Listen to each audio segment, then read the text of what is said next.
Le ministre de la Jeunesse de la Défense supervise la remise des diplômes au profit des 300 jeunes volontaires de la fonction publique.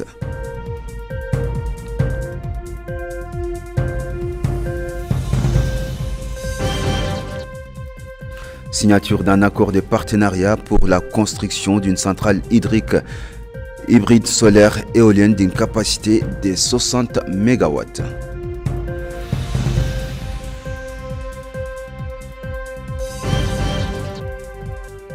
Le ministre de l'Agriculture inspecte les équipes du Centre national de lutte contre les criquets pèlerins à Aoukar et passe en revue leurs efforts de lutte contre les criquets pèlerins migrateurs.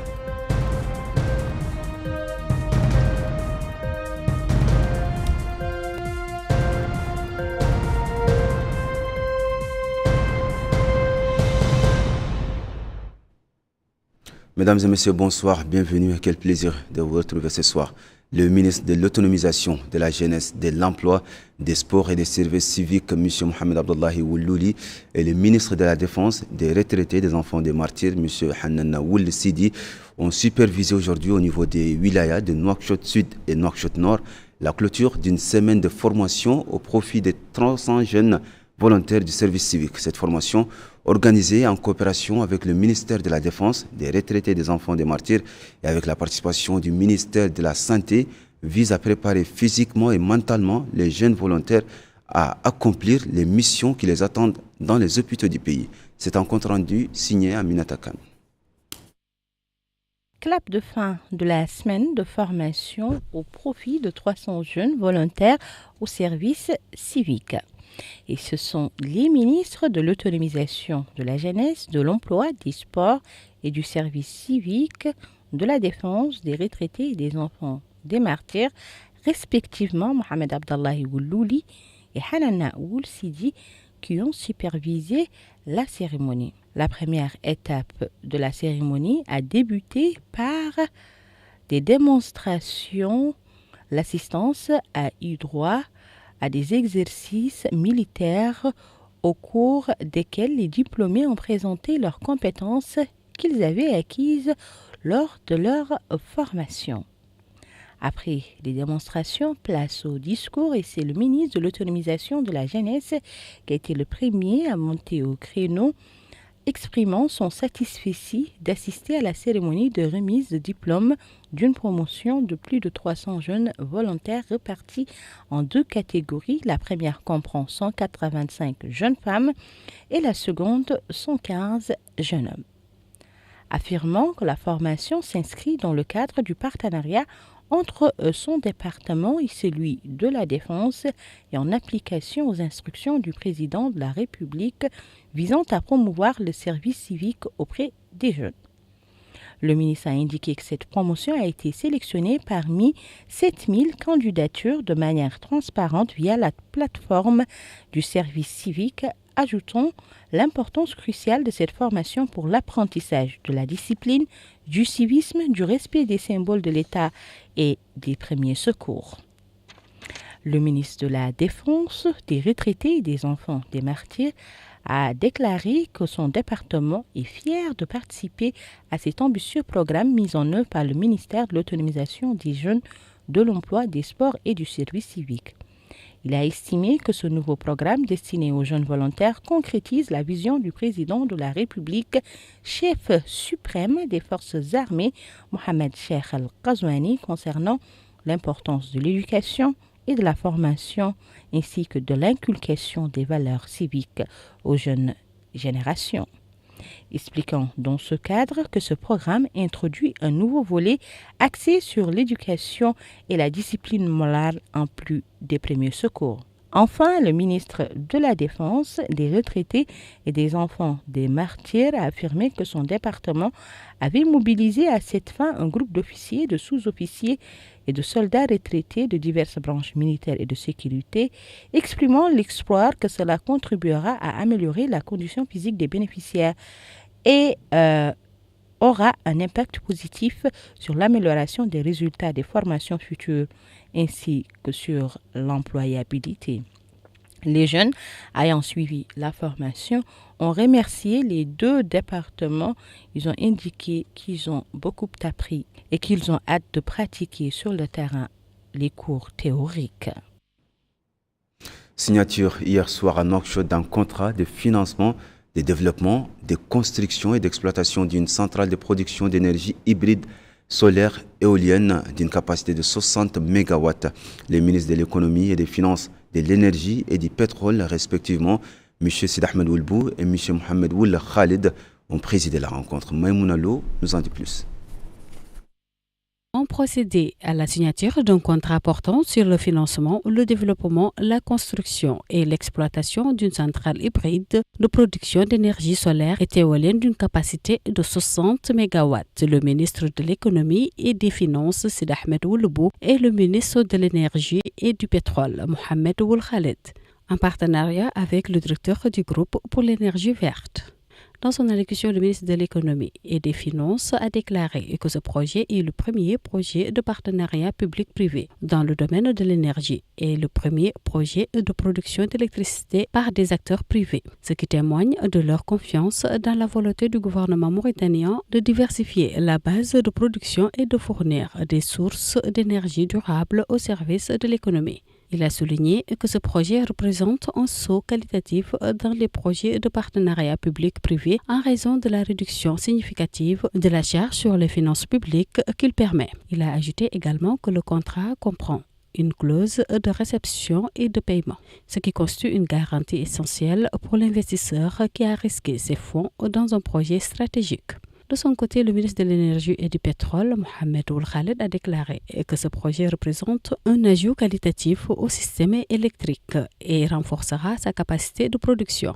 Il a soutenu qu'en vertu de ce contrat, l'État disposera d'installations électriques sans recours à l'emprunt et à la dette extérieure, car le projet dont les travaux seront achevés dans 12 mois est entièrement financé par le secteur privé, soulignant que cet accord ne sera pas le dernier avec le secteur privé, conformément à l'orientation du gouvernement vers le renforcement du partenariat avec celui-ci.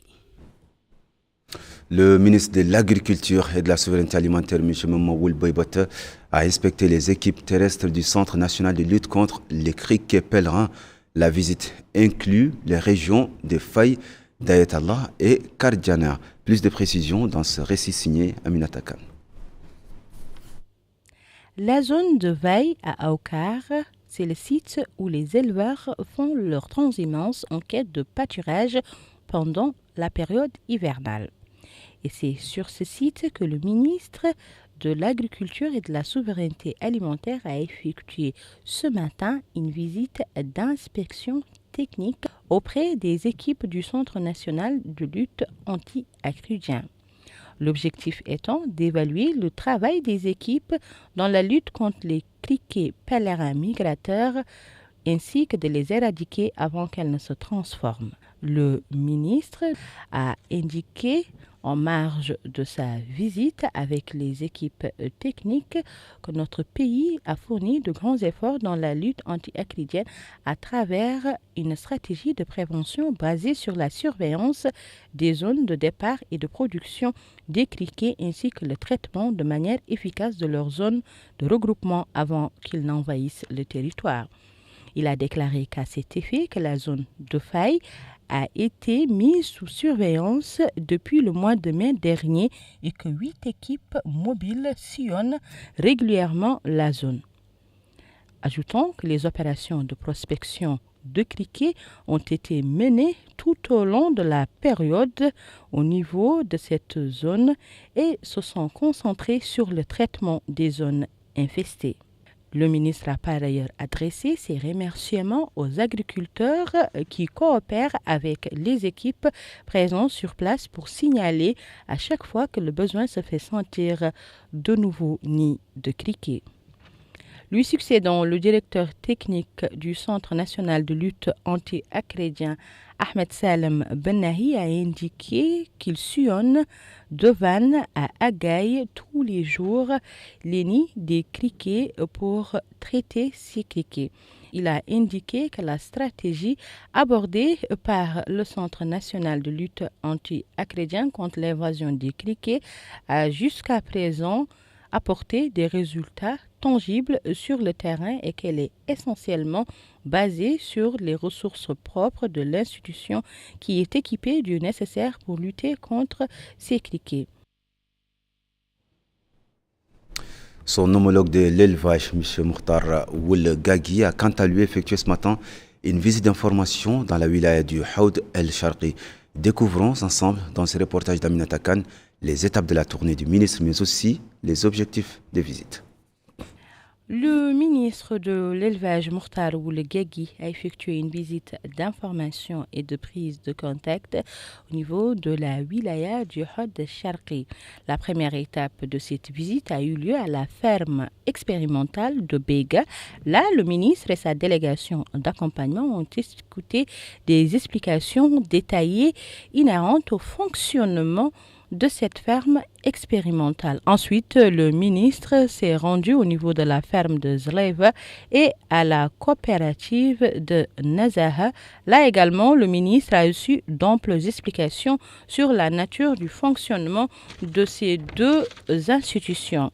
À la fin de la visite, le ministre de l'élevage a indiqué qu'elle s'inscrit dans le cadre du grand intérêt que le gouvernement accorde au secteur de l'élevage. Il a souligné la nécessité pour les agriculteurs locaux de participer à l'approvisionnement en lait tout en saluant le rôle joué par la coopérative Nazaha dans ce domaine.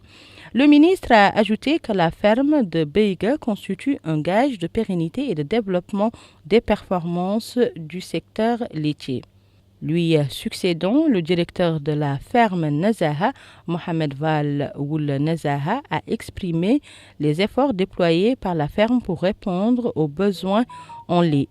Il a ensuite remercié le ministre pour cette visite qu'il considère comme une reconnaissance du rôle essentiel de la coopérative dans le soutien au développement de l'élevage dans la région.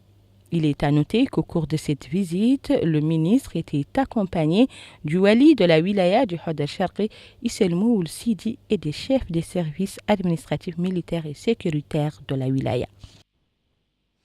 Ouverture de la 4e édition du Festival d'Ayoun pour le développement de la culture et du patrimoine au stade d'Ayoun dans le quartier El Argoub.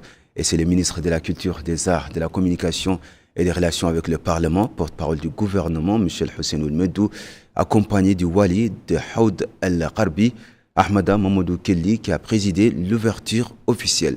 Quel est le programme du festival? Élément de réponse avec Maïmouna Lou.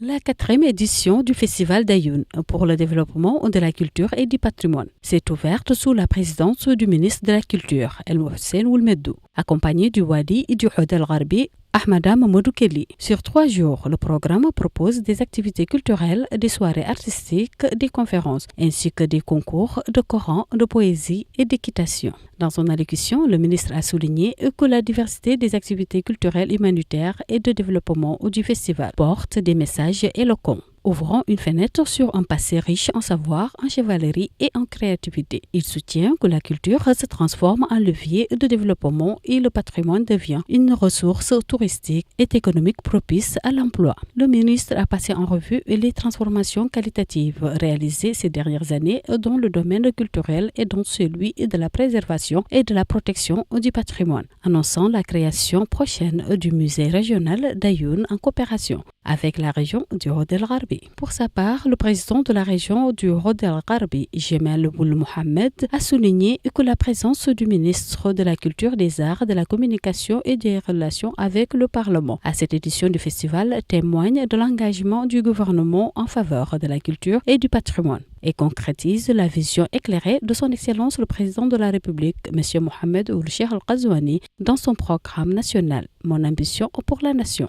De son côté, l'adjointe au maire d'Ayoun, Mme Fatimetou Mint Mohamed El Makhtar, a exprimé sa gratitude aux invités de la commune venus du pays et de l'étranger. Elle a salué le rôle du festival d'Ayoun pour le développement de la culture et du patrimoine dans la revitalisation du patrimoine de la wilaya, en particulier de la ville d'Ayoun et la mise en valeur de son potentiel touristique. C'est dans ce siège que le président du festival, Mokhtar Ould Ghouizi, a déclaré que le festival d'Ayoun a réussi à jeter des bases solides pour la préservation et la revitalisation du patrimoine grâce aux espaces de savoir et aux débats intellectuels organisés chaque année à chaque édition avec la participation d'universitaires, de médecins et de chercheurs de diverses disciplines.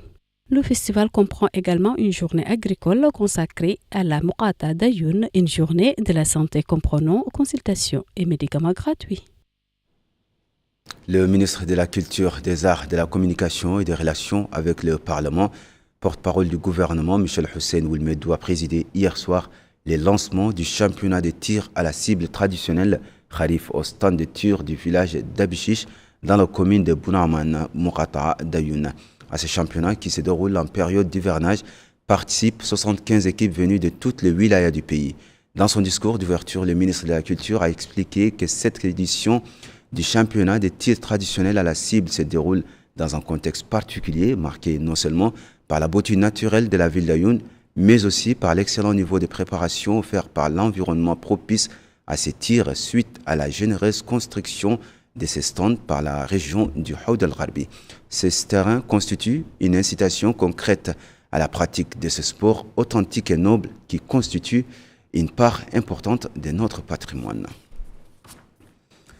Le ministre de l'Environnement et du Développement durable, la ministre plutôt de l'Environnement, du Développement durable, Mme Souda Mint Baham ou Mohamed Laqraf, a effectué une visite d'inspection de certains axes de la composante environnementale du programme d'urgence pour le développement de la ville de Nouakchott. La visite a inclus un certain nombre de places publiques et de rues dans le sud de Nouakchott, parmi lesquelles une place publique de repos dans la municipalité d'El Mina, comprenant un certain nombre d'arbres d'ombrage et d'ornements résistants à la salinité, ainsi que le carrefour de Bamako dans la Muqata de Riyad, dont la rue principale a vu des plantations sur une longueur de 20 km et la rue en face du centre de formation dans la Muqata de Riyad. La ministre a également visité dans le nord de Nouakchott la place de Toujinine d'une superficie de 1500 m² équipée de moyens de repos et la cour du centre d'accueil des citoyens à Darnaïm où des arbres ont été plantés. M. Yaqouboul Salim Val, ministre délégué auprès du ministre de l'Intérieur, de la promotion, de la décentralisation et du développement local, chargé de la décentralisation et du développement local, a supervisé aujourd'hui le lancement d'une campagne de propriété dans les 3 wilayas de Nouakchott. Il s'agit de la première campagne mise en œuvre par Arma Mauritanie, la nouvelle entreprise chargée de la gestion de la propriété et des déchets à Nouakchott. Le ministre délégué a visité les décharges des quartiers de Sepra, El Mina et Toujinine, où il a reçu des explications du directeur général d'Arma Mauritanie, M. Abdelhafid Ravou, sur les outils et mécanismes utilisés par l'entreprise pour nettoyer la capitale. Dans un discours prononcé à cette occasion, le directeur général d'Arma Mauritanie a expliqué que l'entreprise mène 2 campagnes. La première, qui a débuté aujourd'hui, 13 septembre 2025, et se poursuivra jusqu'au 21 septembre, cible tous les points faibles de Nouakchott. Il a ajouté que cette campagne vise à accueillir les Nouakchottois de retour chez eux après leurs vacances d'été dans le pays sous un nouveau jour. Et c'est la fin de cette édition. À présent, les rappels des principaux titres. Le ministre de la Jeunesse et de la Défense supervise la remise des diplômes au profit des 300 jeunes volontaires de la fonction publique.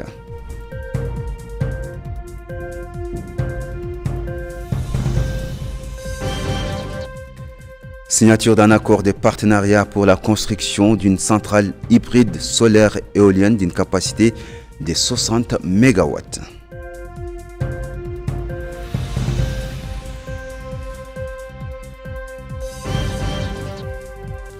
Le ministre de l'Agriculture inspecte les équipes du Centre national de lutte contre les criquets pèlerins à Oukar et passe en revue leurs efforts de lutte contre les criquets pèlerins migrateurs.